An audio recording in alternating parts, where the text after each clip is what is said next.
وعلى آله البررة الكرام وصحبه حملة العظام ما تقاربت الصدور والأقدام وتعاقبت الأنوار والظلام. بس اب یہ پہلے انہوں نے جو دعا کی ہے کہ ثبت اقدام آرائنا،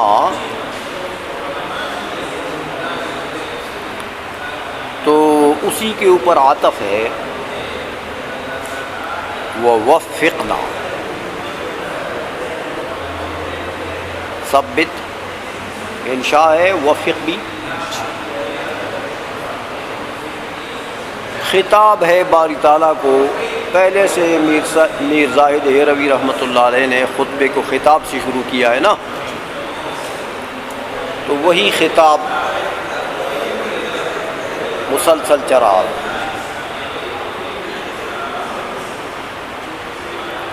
چونکہ کتاب ہے، میں نے آپ کو پہلے بتایا علم کلام میں، علم کلام نام ہے عقائد اسلامیہ کا. عقائد اسلامیہ کے علم کا نام ہے علم کلام، فن کا نام ہے علم کلام.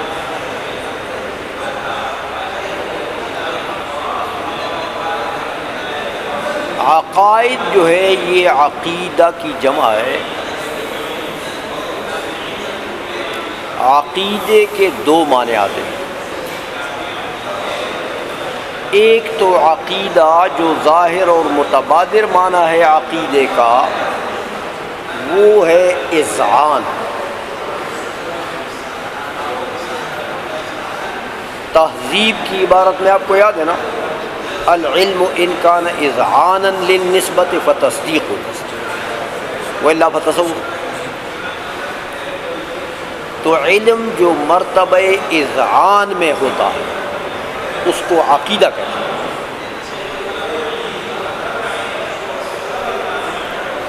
کہتے فلاں کا عقیدہ خراب ہے،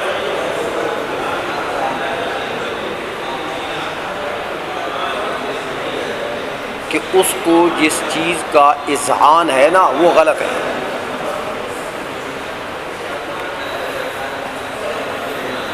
تو اصل میں عقیدے کا اطلاق تو ہوتا ہے کس پر؟ اذعان پر.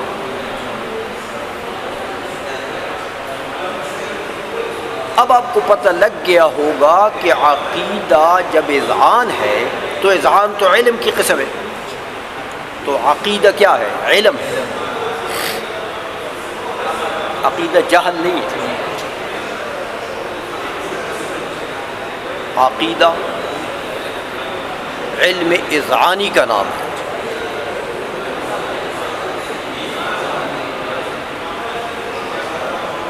ایک معنی تو عقیدے کا یہ آتا ہے. دوسرا معنی عقیدے کا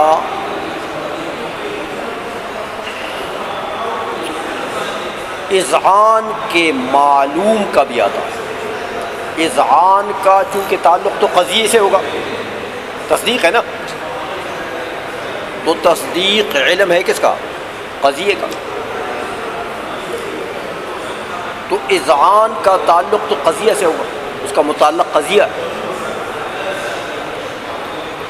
تو وہ جو قضیہ ہے وہ اصل میں معلوم ہے کس کا؟ اس علم کا،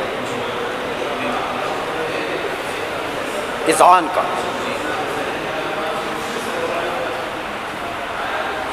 اس لیے عقیدے کا اطلاق اس معلوم کے اوپر بھی آتا ہے. وہ جو قضیہ ہے جس سے اذعان کا تعلق ہے، جو اذعان کا معلوم ہے، اس کے اوپر بھی عقیدے کا اطلاق آتا ہے. لیکن میں نے آپ کو ظاہر اور متبادر بتا دیا کہ ظاہر متبادر معنی جو ہے عقیدے کا وہ اذعان، نفس اذعان ہے. کیونکہ عقائد جو ہیں عقائد اگر بمعنی فن لے لیں، جیسے علم کلام ہے فن، تو پھر تو نام ہے قضایا کا، کیونکہ فن کے اندر قضیوں کا ذکر ہوتا ہے، علوم کا تعلق تو عالم سے ہوتا ہے، وہ تو عالم کے ساتھ قائم ہے، وہ فن میں لکھا نہیں جاتا۔ عقیدے کا تعلق اذعان سے ہے، تو اگر اذعان معنی مراد لیں گے تو پھر تو یہ صفت ہے عالم کی، تو عالم کی صفت تو منتقل نہیں ہوتی اس سے کہ وہ کتاب میں لکھی جائے، ایسا تو نہیں ہو سکتا۔ اس لیے عقیدے کے دو معنی آتے ہیں، ایک عقائد بمعنی قضایا، وہ معنی آپ کب لیں گے؟ جب کہ عقائد بمعنی علم کلام کے، تو علم کلام میں کیا چیز ہوتی ہے، کیا چیز لکھی جاتی ہے؟ قضایا، وہ معلومات جس کے ساتھ اذعان کا تعلق ہوتا ہے،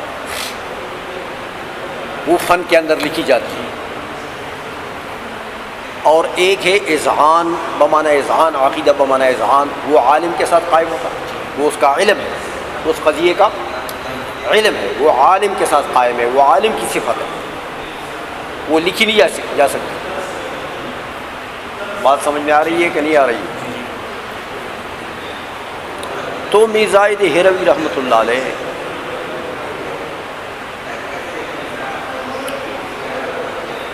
چونکہ علم کلام میں کتاب لکھ رہے ہیں، اس لیے دعا کر رہے ہیں کہ مولا ہمیں توفیق عطا فرما لتشیید قواعد عقائد الاسلام۔ قواعد آپ پڑھ چکے ہیں، قاعدۃ کی جمع ہے، قاعدہ بھی وہی قضیہ کلیہ، اضافت بیانی ہے، ہاں اضافت بیانی ہے، بعض علماء نے لکھا لامی ہے، لیکن لامی سے بیانی بہتر۔ تشیید قواعد عقائد الاسلام، اگر لامی ہو جائے اس کے معنی یہ ہوں گے کہ قواعد لعقائد الاسلام، تو اب پھر یہ قواعد الگ ہوں گے اور عقائد اسلام الگ ہوں گے، تو ایسا ہے تو نہیں، کیونکہ جو قاعدہ ہے، قاعدہ کلیہ ہے، قضیہ کلیہ ہے، وہی عقیدہ ہے جو لکھا جاتا ہے یہاں پر۔ سمجھ میں آ گئی ہے؟ تو بیانی اضافت بنانا یہ بہتر، اور اگر لامی بنائیں گے تو تعویل کرنی پڑے گی۔ تعویل یہ کرنی پڑے گی کہ پھر عقائد سے مراد قضایا نہیں ہوں گے، عقائد سے مراد اذعانات ہوں گے، قضایا نہیں۔ ہمیں توفیق عطا فرما لتشیید، تشیید اصل میں لغت میں تو کہتے ہیں کسی دیوار کو لپائی کرنا، مضبوط کرنا، تو لپائی سے دیوار مضبوط ہو جاتی ہے نا پلسٹر سے، لیکن مضبوطی کے معنی میں آتا ہے۔ تو میر زاہد ہروی دعا مانگتے ہیں کہ مولا ہمیں اسلامی عقائد کے جو قواعد ہیں، اسلامی اذعانات، قواعد کا معنی پھر عقائد کا معنی اذعان کرو گے، اسلامی اذعانات، تصدیقات کے جو قاعدے ہیں، جو قواعد ہیں، ان قواعد کو تشیید یعنی مضبوط کرنے کی توفیق عطا فرما۔ بڑی پیاری دعا کی ہے، چونکہ کتاب علم کلام میں لکھ رہے ہیں، عقائد میں لکھ رہے ہیں، اس لیے اسی سے متعلق دعا مانگ رہے ہیں۔ بات سمجھ میں آ گئی ہے؟ اچھا، اب توفیق تو آپ جانتے ہیں کہ جعل الاسباب موافقۃ للمطلوب الخیر، توفیق کا معنی آج سمجھ میں، اور اسلام کو بھی آپ جانتے ہیں کہ ایمان ہے تصدیق قلبی کا نام، تصدیق اذعان کا نام۔ محققین کا مذہب یہ، حضرت امام اعظم رحمۃ اللہ علیہ کا مذہب بھی یہی، اور اسلام نام ہے اعمال کا، جو اعمال ارکان سے کیے جاتے ہیں، نماز ہے، روزہ ہے، حج ہے، زکوٰۃ ہے، یہ سارا مجموعہ جو ہے یہ اسلام۔ قول ہے لا الہ الا اللہ کا، قول یہ اسلام مجموعہ، لیکن ان سب کے اوپر اذعان یعنی تصدیق قلبی، وہ کیا ہے؟ وہ ایمان ہے۔ تو ایمان الگ چیز ہے، اسلام الگ چیز ہے۔ بعض علماء نے مترادفین قرار دیا ہے، لیکن بات صحیح نہیں۔ صحیح بات یہ جو محققین نے کہی ہے کہ اسلام الگ چیز ہے، ایمان الگ چیز ہے۔ سمجھ رہے ہو؟ امام بخاری وغیرہ رحمہ اللہ تعالی اور جمہور کی رائے یہی ہے کہ بھئی اعمال بھی داخل ہے اس میں، اور اقرار بھی داخل ہے اس میں، اور تصدیق بھی داخل ہے، تینوں کے مجموعے کا نام ایمان بھی ہے اور اسلام بھی ہے۔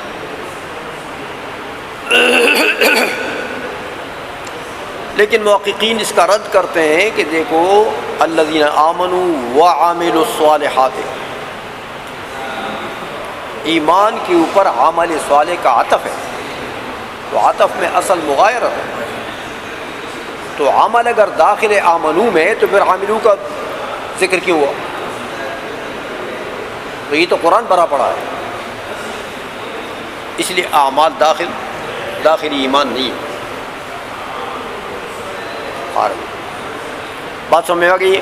خیر یہ تو ایک الگ بات تھی، لیکن امام علامہ ہروی رحمۃ اللہ علیہ نے یہ دعا مانگی اس مناسبت سے کہ چونکہ کتاب علم کلام میں لکھ رہے ہیں، عقائد میں لکھ رہے ہیں، اس لیے اسی عقائد میں اپنی کتاب کے لیے دعا کر رہے ہیں کہ مولا اس کتاب میں جو میں علم کلام میں عقائد میں لکھ رہا ہوں، اس میں ہمیں توفیق عطا فرما کہ ہم وہ عقائد اسلامیہ کی مضبوطی کر سکیں۔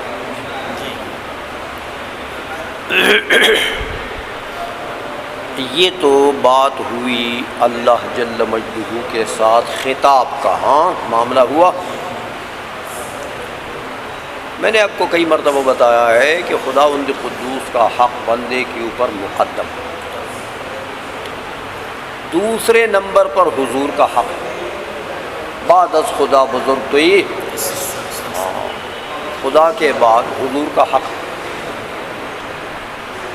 تو حضور نبی کریم صلی اللہ علیہ وسلم کا حق ادا کرنے کے لیے طریقہ یہی ہے کہ انسان حضور کے اوپر درود زیادہ پڑھے۔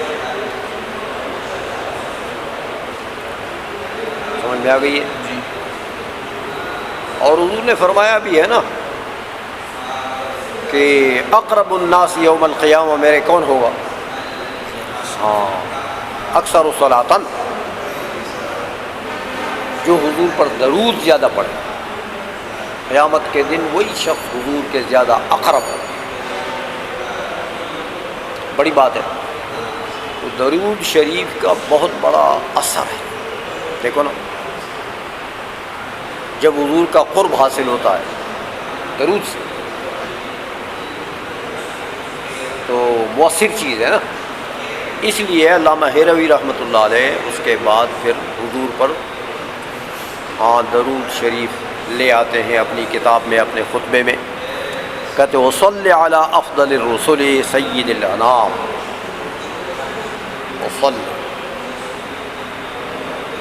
صلی کا ایک معنی تو عام ہے کہ رحمتیں ارسال فرما، رحمتیں بھیج دیں، تو عام معنی باری تعالیٰ کی طرف نسبت ہو جائے۔ لیکن وہ مولا علی قاری رحمۃ اللہ علیہ نے جو معنی کیا ہے بڑا اچھا.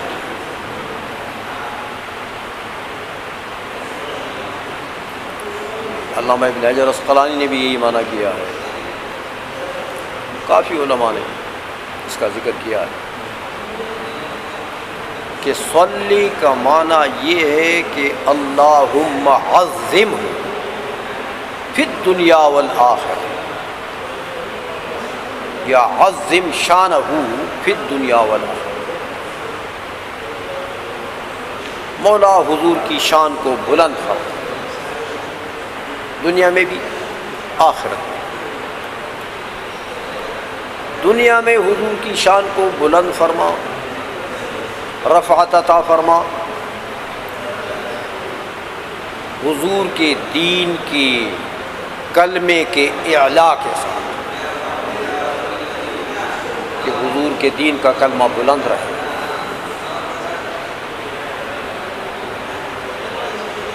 آخرت میں حضور کو عظمت عطا فرما، حضور کی شان کو بلند فرما، بتشفیعہ فی امتی، کہ مولا حضور کی شفاعت اپنی امت کے باب میں قبول فرما. اس طریقے سے عظمت عطا فرما. تو یہ مقامات تو دیکھو نا، دنیا میں اعلاء کلمت اللہ کے لیے، حضور کے کلمے کی بلندی کے لیے دعا مانگنا، یہ تو سلف صالحین اور سب کا طریقہ ہے. اچھا معنی ہے، بہترین معنی ہے صلی کا.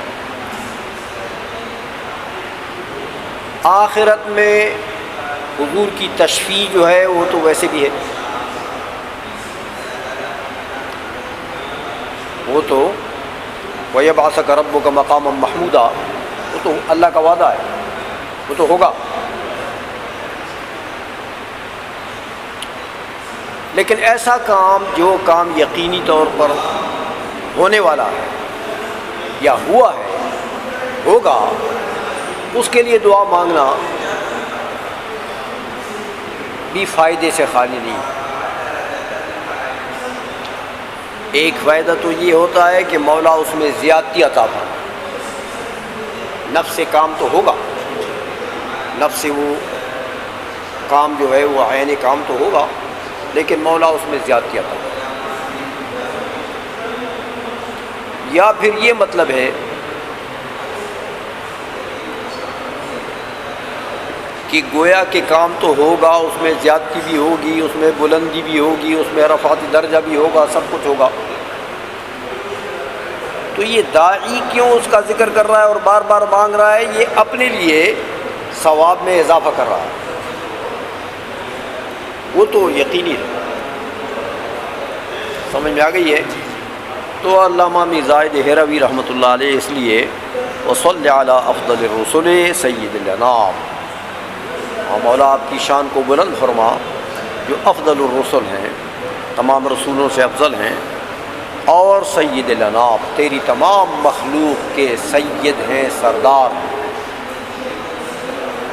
امام الانبیاء ہے نا، وہ کون ہیں؟ یہ بدلا گیا، محمد الہادی، جو جن کا نام محمد صلی اللہ علیہ وسلم ہے. اور آپ کی خصوصیت یہ ہے، باقی انبیاء کو بھی اللہ تعالیٰ نے کمالات عطا فرمائی ہیں، لیکن یہ جو کمال ہے یہ حضور نبی کریم صلی اللہ علیہ وسلم کی خصوصیت ہے. یہ کسی اور نبی کو یہ مقام حاصل نہیں ہے. جو آگے میر زائد ہیروی جس کا ذکر کرنا چاہتے ہیں کہ الہادی باقرب الطرق الی دار السلام، کہ دیکھو تمام انبیاء ہادی تھے دار السلام، یعنی جنت کی طرف. دار السلام جنت کا نام ہے. جنت کے طرف ہادی بن کر آئے. ہر نبی نے امت کو جنت تک لے جانے کی کوشش کی، لیکن جنت تک جانے کے بھی تو کئی راستے ہیں. سمجھ آئی؟ جنت تک جانے کے لیے لمبے لمبے راستے بھی، ہاں اس سے چھوٹے راستے بھی، اس سے بھی چھوٹے راستے، اس سے بھی مختصر راستے۔ تو سب سے زیادہ مختصر راستہ کون سا ہے؟ جو حضور نے بتایا۔ سمجھ میں آ گئی ہے؟ دیکھو، جنت تک جانے کے لیے ہر دین جو پیغمبر لایا وہ جنت تک جانے کے لیے راستہ، جو پیغمبر بھی جو شریعت لے آیا وہ شریعت کیا ہے؟ جنت تک جانے کا طریقہ، راستہ۔ لیکن آپ پڑھ چکے ہیں کہ انبیاء سابقین کے شریعتوں میں افراط و تفریط تھی۔ افراط و، حضور کی شریعت میں کیا ہے؟ میانہ روی، توسط، نہ افراط ہے نہ تفریط ہے۔ تو جس شریعت میں افراط و تفریط ہو وہ راستہ اتنا ہی لمبا ہوتا ہے جتنا اس میں افراط و تفریط ہوگا، اور جو افراط و تفریط سے جتنا پاک راستہ ہوگا وہ اتنا ہی شارٹ ہوگا، مختصر ہوگا۔ یہ حضور کی شریعت کی خصوصیت ہے کہ یہ جنت تک جانے کے لیے سب سے شارٹ اور مختصر راستہ۔ ہاں، یہ حضور کی خصوصیت ہے۔ اس لیے فرمایا کہ الہادی باقرب الطرق، حضور نبی کریم صلی اللہ علیہ وسلم راستہ بتانے والے ہیں۔ کون سا راستہ؟ اقرب الطرق الی دار السلام، جو جنت تک جانے کے لیے سب سے قریب راستہ، وہ راستہ بتانے والے حضور کی شریعت ایسی ہے۔ اچھا، اب اس کے بعد حضور نبی کریم صلی اللہ علیہ وسلم کے بعد حضور کے اہل بیت اطہار کا ہمارے اوپر حق ہے، حضور کے صحابہ کا حق ہے کہ ان کے ذریعے سے پھر ہمیں دین پہنچا۔ حضور نے ان کو دین کی تلقین کر دی، انہوں نے پھر اپنے شاگردوں کو، انہوں نے اپنے شاگردوں کو، تو ہمارے اوپر تو پھر سب کا حق ہے جتنا ہمارا سلسلہ۔ اس لیے مرزا دہلوی رحمۃ اللہ علیہ حضور کے اہل بیت کا وعلی آلہ البررۃ الکرام، اور مولا عظمت عطا فرما حضور نبی کریم صلی اللہ علیہ وسلم کی آل کو، اہل بیت جن میں ازواج مطہرات بھی داخل ہیں، بنو ہاشم جن کے اوپر صدقہ حرام ہے، وہی لوگ آل کہلاتے ہیں۔ اہل بیت کے لفظ کا جب اطلاق ہو جائے تو ازواج مطہرات سمیت 5 تن پاک جو ہیں وہ بھی مراد ہے، لیکن ازواج مطہرات بھی اہل بیت ہیں، حضور کے اہل بیت ہیں۔ ازواج مطہرات اہل بیت سے باہر نہیں ہے۔ تو یہ آل کا لفظ ہے یہاں پر عام ہے، اور ایک معنی عام پڑھ چکے ہیں آپ کے کل تقی فہو آلی، انہوں نے فرمایا کہ میرا جو بھی تابع دار ہے، میرا امتی ہے، متقی آدمی ہے، بس وہ میرا آل ہے، وہ عام معنی ہے۔ ہاں، وصحبہ الکملۃ العظام، اور مولا عظمت عطا فرما حضور نبی کریم صلی اللہ علیہ وسلم کے صحابہ کو۔ کملا، کامل ان کی جمع ہے، جیسے ضارب ان کی جمع آتی ہے ضربہ، جو کاملین ہیں صحابہ، جو کاملین، صحابہ سب کاملین، اس لیے ان کی صفت لے آئے کمال، جو عظمت والے ہیں۔ صلی، کب تک صلی؟ صلی کے ساتھ یہ اگلی عبارت کا تعلق ہے۔ ہاں، ما تقاربت الصحف والاقلام، ما بمعنی مادامہ، مولا رحمتیں بیچتا رہے، بیچتا رہے، ہاں، عظمتیں عطا فرماتے رہو۔ کب تک عطا فرماتے رہو؟ ما تقاربت الصحف والاقلام، جب تک نزدیک ہوتے ہیں ایک دوسرے کے صحیفے اور اقلام. دیکھو یعنی جب تک کتابت جاری رہتی ہے تو کتابتیں تو قیامت تک جاری رہیں گی. قلم جو ہے وہ صحیفے کے قریب ہوتا رہے گا جب تک لکھنے والے ہیں قیامت تک ہوگا. ما بمانا مادام آئے ہاں اور وہ فی ما اس لیے سمجھ گئے ہو. وتعاقبت الانوار والظلام یہ بھی وہ ما ساتھ لگ جائے گا. تقاربت کے اوپر عطف ہے نا تعاقبت کا, تو ما تعاقبت الانوار والظلام یعنی مادام جب تک قریب ہوتے رہتے ہیں ایک دوسرے کے پیچھے چلتے ہیں. تعاقبہ ایک دوسرے کے پیچھے چلتے ہیں. کیا چیز چلتی ہے؟ انوار سے مراد ایام, ظلام سے مراد لیالی. جب تک ایک دوسرے کے پیچھے چلتے ہیں دن رات. وَتِلْكَ الْأَيَّامُ نُدَاوِلُهَا بَيْنَ النَّاسِ نُدَاوِلُهَا. سمجھ آئیے. تو جب تک ان کا تداول جاری ہے اس وقت تک مولا صلی عظمتیں عطا فرماتے رہو. بڑی جامع دعا فرمائے. چلو